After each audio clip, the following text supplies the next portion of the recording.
오래된 건물에 깃든 이야기를 만나보는 오래된 집.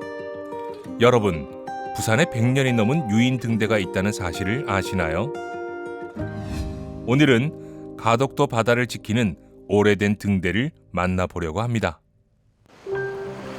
선박의 안전한 항해를 위해 백기를 안내하는 등대. 가덕도 항과 해군부대 입구에 자리 잡은 가덕도 등대는 1909년 12월부터 등대의 기능을 하기 시작했습니다. 네, 오늘 우리는 부산의 끝 가덕도에 와 있습니다. 이 가덕도에서도 외항포 마을에 와 있는데요.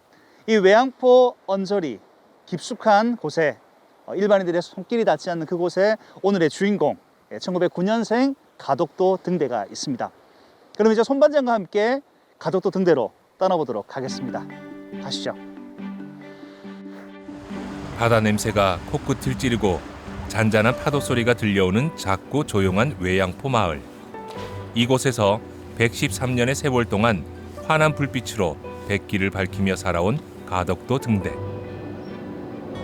과연 이 오래된 유인 등대에는 어떤 이야기가 기다리고 있을까요? 오랜 역사와 근대 건축물로서의 가치를 인정받은 가덕도 등대는 2003년 부산광역시 시도유형문화재 제50호로 지정되었습니다.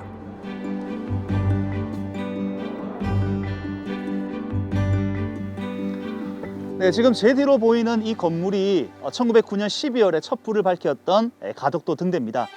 전체적으로 정사각형 모양의 그런 양식을 보여주고 있고요. 이 등탑의 모양은 약 팔각형의 모양으로 만들어진 등탑을 보유하고 있습니다. 전체적으로는 서양의 건축 양식과 그리고 의장 수법들이 그리고 이제 그런 자재들이 같이 동원이 되어서 만들어진 그런 등대인데요.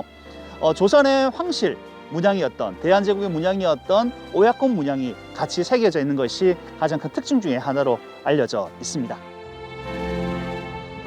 100년의 세월이 무색하게 튼튼하고 세련된 외관을 자랑하는 이곳.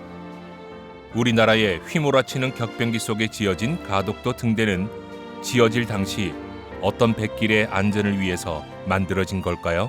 등대가 만들어지는 이유들이 여러 가지 이유들이 있는데 제일 큰 이유는 당연히 백길의 안전이잖아요. 어떤 백길의 안전을 확보하기 위해서 이 등대를 지어야 되는 것일까를 이제 고민을 해야 되는 거죠. 1900년대 초, 1900년 요 10년 전후에 이런 백길의 먼 백길을 안전을 확보할 거라고 이렇게 시설을 만든다는 것은 대형 무역선이라든지 이런 것들이 드나드는 지금과 같은 이런 시설은 아니었다는 거죠. 1910년 전후에 부산 일대의 어떤 상황들을 보면은 결국 1905년의 러일 전쟁이라는 얘기를 어떻게 보면 무시할 수는 없다.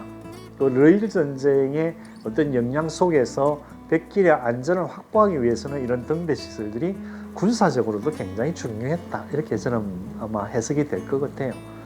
그런 측면에서 이제 그런 어떤 그 군사적인 시설에 의해서 백길의 안전을 확보하기에는 위치를 잡다 보니까 몇몇 군의 어떤 중요한 포인트들이 있었고 그 중에 우리 가덕도 등대가 하나가 아니었냐.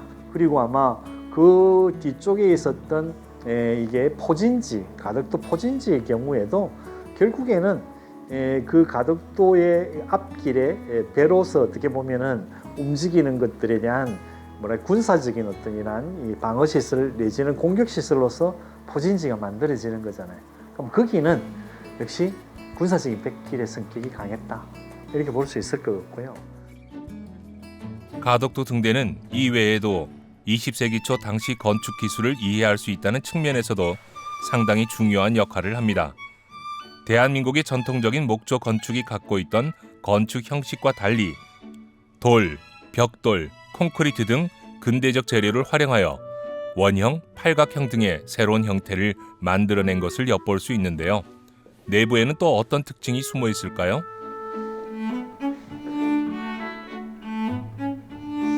이 내부가 밖에서 봤던 것보다 생각보다 내부가 많이 넓습니다. 그리고 이야기를 들어보니까 옛날에 여기는 이제 아무래도 일제강점기 또 일본인들이 생활했던 공간이다 보니까 예전에는 여기 다다미가 깔려 있었다고 하더라고요. 그리고 이제 내부적으로 봤을 때 지금 이제 이 창 같은 경우에도 처음에 저희가 이제 오래된 집에서 방송했던 이 근대 건축물들을 봤을 때 거의 오르내림 창이었지 않습니까? 여기는 이제 오르내림 창이 이제 설치가 되어 있고 창문이 많아요. 이런 느낌들을 봤을 때는 아마 여기가 이제 바다와 인접해 있다 보니까 이 환기를 위해서 이렇게 많은 창을 설치하지 않았나 뭐 이런 생각도 듭니다. 흔히 접근성이 떨어지는 외딴 곳에 세워진 등대. 따라서 등대지기들을 위한 거주 공간이 필요했는데요. 1900년대 초반만 해도 가덕도 등대와 같은 스타일의 유인 등대는 흔치 않았습니다. 등대가 보통 보면 등대 하나만 이렇게 있는 경우가 많아요. 등탑만 존재하는 경우. 근데 가덕도 등대는 등대가 있고 등대 하부가 기초가 있는 게 아니고 등대 하부에는 집무실과 그 등대지기의 주거 공간이 같이 있다는 거죠. 근데 이게 보통 보면 등대가 있고 그 다음에 좀 떨어진 곳에 이렇게 사무실이나 주거 공간이 있는 경우가 많죠.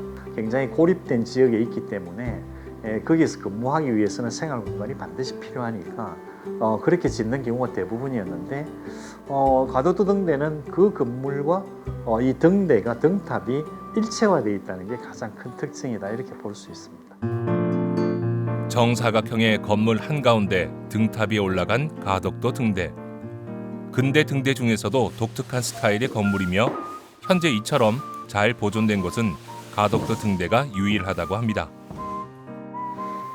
지금 내부가 상당히 좀 재밌어요. 이 뭐 이렇게 복도처럼 되어 있는 느낌도 왠지 좀 이제 일본인들의 생활상을 느낄 수 있는 그런 부분들이 있고 지금 여기 보면 이제 소뚜껑이 있는데 여기가 분명히 주방인 것 같아요. 보면 이 소뚜껑도 한번 이 아래쪽에 이제 불을 피우는 공간도 있고 왠지 여기는 이제 그 개수대에서 이제 쌀도 막 씻고 여기서 음식도 준비하고 여기에서 이제 같이 생활했던 사람들의 생활이 이제 그려집니다. 안쪽에는 이제 방처럼 느껴지는데요. 여기 원래는 다다미가 깔려 있었겠죠. 지금은 이제 다다미가 다 이제 철거가 되어 있고 제거가 되어 있는 그런 상태인데 여기서 생활했던 분들의 그런 느낌들이 고스란히 전해지는 그런 공간인 것 같습니다. 이때 모습을 드러낸 계단 하나. 등탑의 높이는 해면으로부터 72.1m, 건물 기초로부터 9.1m, 검은색 조립식 계단을 따라 한참을 오르고 또 오르면 가덕도 바다가 훤히 내려다 보이는 등탑의 꼭대기, 점등실에 도착합니다. 팔각형 콘크리트 구조의 등탑 위 강화 유리를 두르고 철제 지붕을 덮은 원통형 점등실. 이 좁은 공간에서 등대지기들은 선박의 안전한 항해를 위해 매일 밤 불빛을 밝혀왔습니다. 네, 제가 지금 이제 이 가덕도 등대에 그 가장 꼭대기죠 올라왔는데요. 지금 예전에 사용했던 이 등면기와 그리고 이제 여기 보면은 꽂았던 이 어떻게 보면 이제 전열기겠죠. 이런 이제 기구들을 보고 있습니다. 사실 상당히 좀 여기가 좁아요. 그래서 좀 살을 좀 더 빼겠다 뭐 이런 생각도 듭니다만은 예전에 여기를 오르내렸던 분들의 그런 어떤 노고가 고스란히 느껴지는 공간이기도 합니다. 오늘은 가덕도 등대에 아주 특별한 손님 한 분을 모셨습니다. 바로 이곳에서 30년 동안 근무했던 등대지기 배인식 씨인데요. 오랜만에 이곳을 다시 찾은 배인식 씨. 그에게 가덕도 등대는 어떤 공간으로 기억되고 있을까요? 사실 이 가덕도 등대에서 근무하시는 분들이라든가 아니면은 좀 근무하셨을 때 그런 느껴지는 뭐 자부심이라든가 이런 것들은 있으셨을까요? 자부심이 대단하죠. 여기 상선들이 부산항 신항 생기면서 상선들이 엄청 많이 들어옵니다. 지금 현재에서는 그 북강 쪽에 있는 물동량이 거의 다 이제 신항 쪽을 옮기고 있는 그 상태니까 배들 많이 들어오고 그러니까 그 지금은 GPS도 선박이 다 달리지 있지 않습니까? 그런데 애국에서 몇 개월 뭐 한 3개월 6개월 오다가 등비 가덕도 불빛을 보면 선박 직원들이 그 배 타에 있는 분들이 대한민국이라고는 그 이제 가정을 돌아간다. 그는 느낌을 해가지고 등대 불빛만 봐도 가슴이 뭉클해 그런 느낌이 든다고 한답니다. 선원분들이 해외에서 이 해상에서 오랜 시간을 보내고 다시 이제 집으로 돌아오는 그 마음. 그런 의미에서는 진짜 등대가 어떤 의미에서는 항로 표지에도 참 중요하지만은 어떤 그런 이제 선원들의 마음을 또 이렇게 항수적인 항수를 마음. 일으키는 예. 정말 중요한 예. 부분이 되기도 예. 하네요. 예, 등용 부분에 이제 올라가서 예. 이제 등병기를 등지고 이렇게 바다를 한번 쭉 봤거든요. 예. 그러니까 느낌도 좀 묘하던데 예. 혼자 이렇게 등용에 딱 올라가셔서 예. 뭐 이제 이 바다를 바라보거나 예. 이렇게 하시면 느낌이 어떠신가요? 좀 적막하고 쓸쓸한 느낌이 들죠. 처음 오시는 분들이야 네. 경치를 보고 이러면 와 멋지다 풍광 좋다 하지만은 장 습관화되어 있으니까 접하는 부분이 네. 좀 힘들고 그런 거 외롭고 그런 게 있습니다. 찡한 가슴이 와 닿는 것도 있고. 오랜 세월 홀로 등대를 지키며 외로운 시간을 버텨온 배인식 씨. 안전한 백길 뒤에는 한 사람의 희생이 숨어 있었습니다. 세월의 시간을 머금고 고유한 멋과 분위기를 자랑하는 이곳. 오늘도 가덕도 등대는 언제나 그랬듯 우리 부산 바다문을 지키고 서 있습니다. 100년의 역사를 지키며 이 자리에서 꿋꿋하게 이 어둠을 밝혀왔던 가덕도 등대. 이 1909년생 가덕도 등대가 앞으로도 어둠을 밝히고 그리고 우리 시대를 밝히고 그리고 이 역사를 대한민국의 역사를 밝혀줄 그런 소중한 존재로서 계속해서 이곳에 남아있기를 기대합니다. 해양도시 부산의 소중한 자산 1909년생 가덕도 등대의 이야기는 앞으로도 계속됩니다.